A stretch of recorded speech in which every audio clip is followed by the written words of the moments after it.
이 주제를 들으면 한 번쯤 머릿속에 질문이 떠오를지도 모릅니다. 왜 하나님은 재정을 허락하시기 전에 우리를 시험하실까요? 왜 우리는 그 과정 속에서 때로는 부족함을, 때로는 큰 유혹을 겪는 것일까요? 오늘은 하나님이 재정적 은혜를 주시기 전에 행하시는 시험들에 대해 이야기해 보겠습니다. 그 이야기는 단순히 교리적인 가르침을 넘어서 우리의 삶 속에서 벌어지는 실제적인 이야기로부터 시작됩니다. 먼저 첫 번째 시험은 신뢰의 시험입니다. 하나님께서 우리에게 재정적 은혜를 주시기 전에 과연 우리가 그분을 신뢰하고 있는지 시험하십니다. 예를 들어 한 남자가 있었습니다. 그는 직장에서 성실하게 일했지만 어느 날 갑자기 일자리를 잃고 말았습니다. 그에게는 가정이 있었고 부양해야 할 가족이 있었습니다. 그는 하나님께 간절히 기도했습니다. 하나님, 저에게 새로운 일자리를 주시고 재정적 축복을 내려주옵소서. 그런데 그의 기도는 바로 응답되지 않았습니다. 오히려 더 깊은 고난이 찾아왔고 몇 달 동안 새로운 일자리를 구하지 못했습니다. 이 사람은 과연 무엇을 신뢰할까요? 자신의 능력일까요? 아니면 하나님일까요? 성경은 우리에게 신뢰에 대해 명확하게 말합니다. 잠언 3장 5절에서는 너는 마음을 다하여 여호와를 신뢰하고 내 명철을 의지하지 말라라고 가르칩니다. 이 남자는 모든 것을 잃고 하나님만을 바라보는 순간에 이르렀습니다. 그리고 그 순간 하나님은 그에게 새로운 기회를 주셨습니다. 이것은 그가 자신의 상황 속에서 하나님을 온전히 신뢰할 수 있는지를 시험하는 과정이었습니다. 두 번째 시험은 순종의 시험입니다. 하나님은 때로는 우리가 작은 것에 순종하는지를 보십니다. 한 여성이 있었습니다. 그녀는 작은 사업을 운영하며 하나님의 은혜를 간구했습니다. 그러나 매출이 점점 줄어들자 하나님께 기도했습니다. 하나님, 저에게 더 많은 재정을 주십시오. 제 사업이 번창하게 해주십시오. 그런데 하나님은 그녀에게 갑자기 한 가지 마음을 주셨습니다. 너가 지금 가지고 있는 작은 재정 중 일부를 가난한 자와 나누라. 이 여인은 혼란스러웠습니다. 하나님, 제가 지금도 부족한데 어떻게 나눌 수 있겠습니까? 성경은 이렇게 말합니다. 누가복음 6장 38절에서 주라 그리하면 너희에게 줄 것이니라고 말씀하십니다.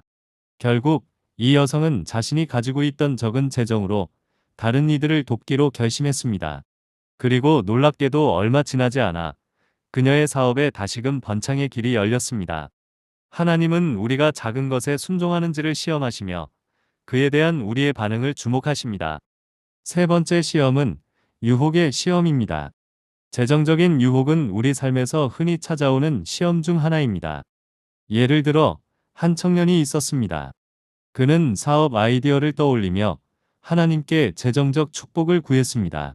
그런데 갑작스럽게 한 친구가 찾아와 큰 돈을 벌 수 있는 투자를 제안했습니다. 그 청년은 그것이 불법적인 방법임을 알았지만 그 유혹은 너무나도 컸습니다. 이 정도면 하나님도 이해하시지 않을까? 라는 생각이 머릿속을 스쳤습니다. 하지만 성경은 우리에게 명확하게 경고합니다. 고린도전서 10장 13절에서는 사람이 감당할 시험 밖에 너희가 당한 것이 없나니 하나님은 미쁘사라고 기록되어 있습니다. 하나님은 우리가 재정적인 유혹 앞에서 어떻게 행동하는지를 보시며 그 유혹을 이겨낼 수 있는 능력도 주십니다. 이 청년은 결국 친구의 제안을 거절하고 정직한 길을 선택했습니다. 얼마 후 그는 하나님께서 허락하신 정직한 기회를 통해 큰 재정적 축복을 받게 되었습니다. 네 번째 시험은 감사의 시험입니다. 한 가정이 있었습니다. 그들은 매년 하나님께 기도하며 재정적 축복을 구했습니다. 그러나 그 해에는 그리 큰 축복을 받지 못했습니다. 하지만 그들은 주어진 것에 감사하기로 결심했습니다.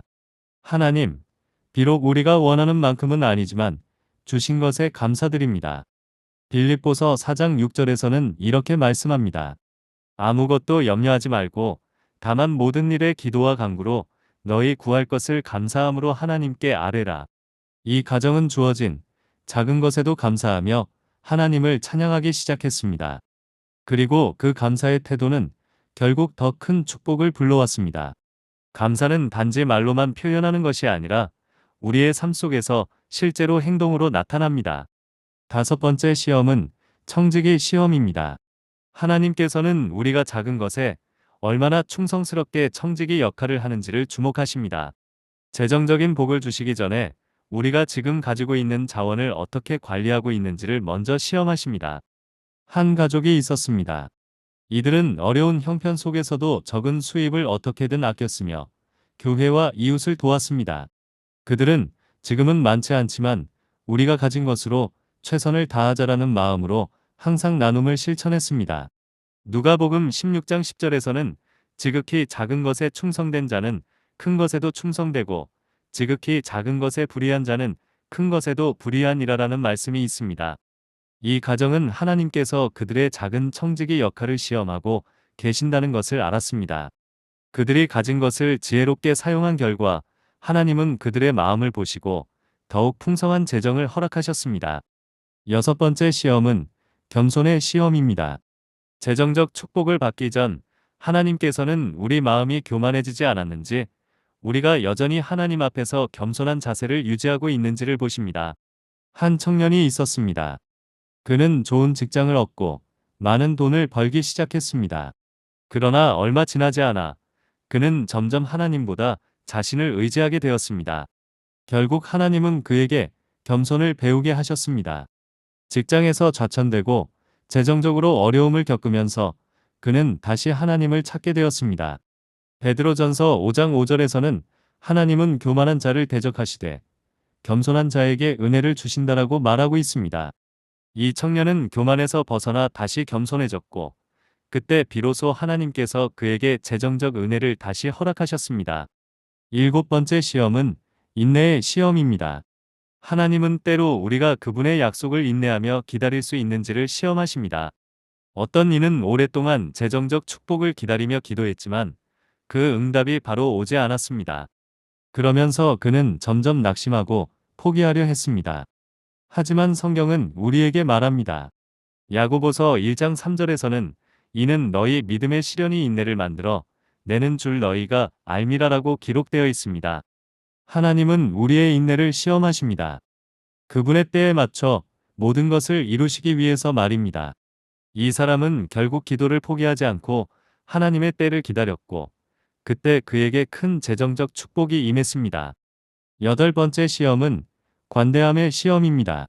하나님은 재정적 은혜를 주시기 전에 우리가 이미 가진 것을 나누고 다른 사람을 위해 기꺼이 내어주는지를 시험하십니다. 한 부유한 사업가가 있었습니다. 그는 어느 날 하나님께서 주신 마음을 따라 자신이 번 돈의 일부를 어려운 이웃을 돕는 데 사용하기 시작했습니다. 그 후 하나님은 그의 사업에 더 큰 성공을 주셨습니다. 고린도후서 9장 7절에서는 각각 그 마음에 정한 대로 할 것이요 인색함이나 억지로 하지 말지니 하나님은 즐겨내는 자를 사랑하시느니라라고 말하고 있습니다. 관대함은 하나님이 기뻐하시는 마음이며 그분은 그 마음을 가진 자에게 더 큰 재정적 은혜를 허락하십니다. 이 시험은 하나님께서 우리가 나눌 준비가 되어 있는지를 보시는 중요한 과정입니다. 아홉 번째 시험은 정직의 시험입니다. 하나님은 우리가 재정적 유혹에 빠지지 않고 정직하게 행동할 수 있는지를 시험하십니다. 어떤 여성은 좋은 직장에서 일하며 안정적인 수입을 얻고 있었습니다. 그러나 어느 날 그녀는 회사의 비리를 알게 되었고 그 비리를 무마하기 위한 제안을 받았습니다. 그 유혹은 매우 매력적이었습니다. 만약 이를 따르기로 결정한다면 그녀는 즉시 더 많은 돈을 손에 쥘 수 있었기 때문입니다. 그녀는 기도했습니다. 하나님, 이 길을 선택해도 괜찮은 걸까요? 그 순간 성령께서 그녀의 마음을 감동시켰습니다. 정직하게 살아라. 결국 그녀는 그 제안을 거절하고 진실하게 자신의 일을 계속하기로 결심했습니다. 하나님은 그녀의 정직한 선택을 보시고 곧 새로운 기회를 주셨습니다. 시편 1편 1절에서는 복 있는 사람은 악인들의 꾀를 따르지 아니하고 죄인의 길에 서지 아니하며 오만한 자의 자리에 앉지 아니하고라는 말씀이 있습니다. 정직은 하나님께서 우리에게 주시는 큰 축복의 통로입니다. 열 번째 시험은 신앙의 시험입니다. 하나님은 우리에게 자신이 누구인지를 알아가게 하시고 우리 믿음이 얼마나 깊은지를 시험하십니다. 한 청년이 있었습니다. 그는 자신이 속한 교회에서 사역을 하며 하나님의 은혜를 간구했습니다. 그러나 그가 일하는 지역사회는 경제적으로 매우 어려웠습니다. 그는 자신이 하는 일이 과연 하나님께서 기뻐하실 만한 것인지 의문을 가졌습니다. 그의 마음속에는 불안감이 자리 잡았습니다. 하나님, 저에게 주어진 일이 소중한 건가요? 왜 저는 이렇게 힘든 상황에 처해 있나요? 그는 계속해서 하나님께 기도했습니다. 그러던 어느 날, 그는 지역사회에서 도움을 필요로 하는 사람들을 보게 되었습니다. 그는 자신의 작은 재정과 자원을 통해 그들에게 도움을 주기로 결심했습니다. 하나님은 그의 믿음을 보시고 그를 통해 많은 사람들에게 위로와 도움을 주셨습니다.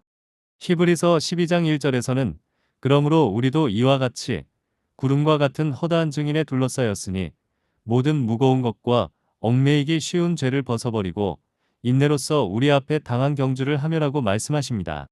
우리의 신앙이 시험에 들 때 하나님은 그 신앙을 더욱 강하게 하십니다. 결론적으로 하나님은 재정적 은혜를 주시기 전에 여러 가지 시험을 통해 우리의 믿음과 마음을 확인하십니다. 이러한 시험들은 단순한 고통이 아니라 우리가 더 큰 은혜와 축복을 받을 준비가 되었는지를 하나님께서 점검하는 과정입니다. 하나님은 우리의 신뢰와 순종, 그리고 정직한 마음을 시험하시며 그 과정에서 우리는 더욱 성숙한 신앙인으로 성장하게 됩니다. 여러분도 혹시 지금 재정적인 어려움을 겪고 계신가요? 그렇다면 어쩌면 하나님께서 여러분을 시험하고 계시는 것일지도 모릅니다. 이 시험을 통과할 때 여러분은 더 큰 하나님의 은혜를 경험하게 될 것입니다. 이 모든 과정을 통해 우리는 하나님과의 관계가 더욱 깊어지며 재정적 축복을 경험하게 될 것입니다.